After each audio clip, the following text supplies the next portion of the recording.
សួរពុកម៉ែបងប្អូនសប្បុរសជនទាំងក្នុងស្រុកក្រៅស្រុកថ្ងៃនេះដែរក្រុមការងារបានដឹកនាំថវិកាពីលោកស្រីវិជ្ជការនៅភ្នំពេញចានិងស្វាមីព្រមទាំងបុត្របានចំណាយថវិកាផ្ទាល់ខ្លួនជូនដល់លោកយាយលោកតាដែលគាត់នៅប្រចាំនៅវត្តព្រះដំរីបារមីភ្នំយងអណ្ដូងស័ក្តិសិទ្ធិនៅកន្លែងព្រះអង្គភក្និចាបិតាភក្និចាក៏គាត់បានជូនទៅលោកតាចាចំនួន$20ស្មើនឹង80000ខ្មែរចាហើយគាត់បានជូនដល់លោកយាយលោកតាចំនួនក្នុងមួយ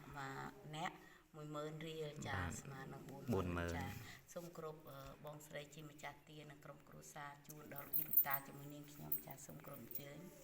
ហើយក៏សូមថ្លែងអំណរគុណដែរដែលបានជួយឧបត្ថម្ភដល់ក្រុមការងារចំនួន$10ជូនអ្នកជូនផលកុសលផលបុណ្យឲ្យក្រុមគ្រួសារបងស្រីព្រមទាំងបងប្រុសឲ្យជាសះស្បើយពីជំងឺចា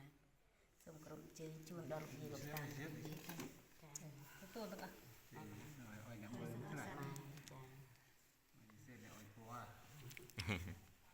ម៉ែធំនេះសឿតថវិកានេះសូមជូនទៅលោកតាអាចារ្យដែលគាត់អត់នៅខ្ញុំសូមជូនផ្ញើទៅនឹង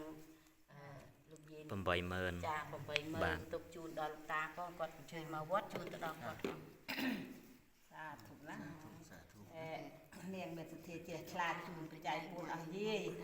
សូមអ្នកចាស់ទៀនដែលអ្នកមានចិត្តជ្រះថ្លាជូនទៀនខ្ញុំនេះណាសូមទេវតាជួយអោយពរអោយបានសុខសួស្តីមានសេរីជ័យមង្គលសូមបានសម្រេចផលអោយបានដល់ព្រះនិព្វានជាឋានចាប់ផុតទុក្ខតទៅមុខចេះតែមានសូមអោយអ្នកម្ចាស់ទៀនសូមអ្នកមានបរិបួងសូមអ្នកទាំងឡាយសុខសប្បាយទាំងអស់គ្នាកុំអោយមានរោគគាព្រមទាំងញាតិសាច់សន្តានចូលខំប្រឹងប្រព្រឹត្តសង្ឃចរិតធម៌អោយបានសពថ្ងៃសាសនាមានខំធ្វើទានសិលភាវនាកើតមកក្នុងលោកីទាំងប្រុសស្រីមានវាសនាខំរៀនសូត្រធម៌អាទិសាសនាព្រះទ្រង់ញាណបិទយើងមានស្គាល់ផ្លូវនឹងដើរទៅព្រះនិព្វានជាទីសុខសេនសានអ្នកបំបា